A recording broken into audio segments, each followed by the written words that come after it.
Welcome to What Life Is When Citizens Don't Believe. We're having a special guest, Carlos Alatorre, who is an specialist in anthropology, who has won many awards because of the many books he has published, this year and the last. What is the impact of cultural diversity in the appearance of this social problem, racism, discrimination, and violation of basic human rights, sovereignty cultures? Good morning, Mr. Alatorre. Good morning, Sofia. Well, I could say that the impact of cultural diversity in this kind of cases could affect in an enormous way because, like we saw in our case, it can also go as far as death. Exclusion is an important topic because even though we don't see it in our daily life, it really exists and it does affect their families, their friends, and the ecosystem in where the affected person lives. And even more importantly, it affects himself.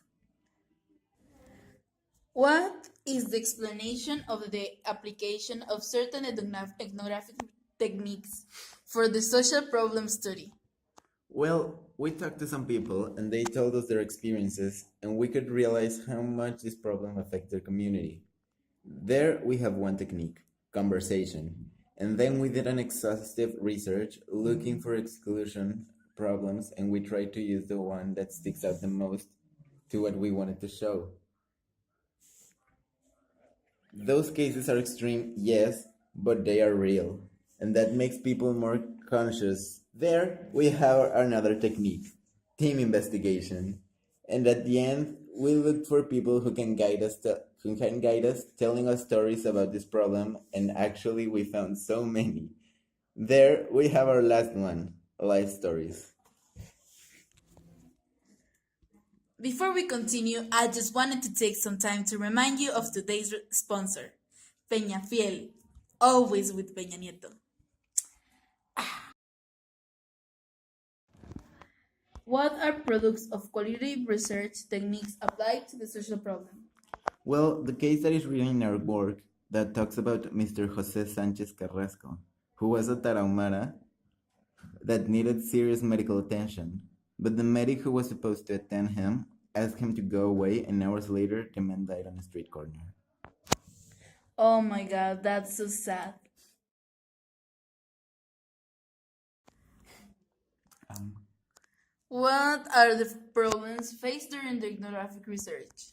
I think the most difficult part of this problem was adapting to their culture because it is so different, and also there is different languages, and so we had to adapt to their lifestyle so they could consider us part of it. Something even harder was choosing one of many cases because everybody deserved to be in our work.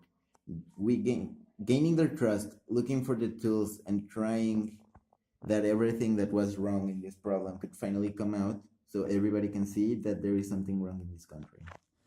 Moving on with our interview, Mr. Alatorre, what is your personal opinion in all of this? I think that this is a serious and huge problem. We can't let these people dying on the streets alone. We cannot exclude them anymore. They need our help and we need their help. A Tarahumara, a Maya, a Mixteco can make exactly the same work that people that live in urban zones.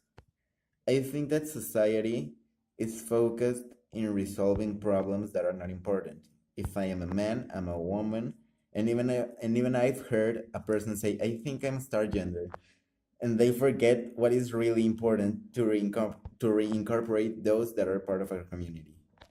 Well, that's all for today. Thank you so much, Mr. Alatorre. It is a real problem. And I think that it is important to think about them. Well, if you want to stay here in what life is when citizens don't believe, so you want to hear the truth, we will talk later to Donald Trump to discuss the problems between Mexicans and Americans.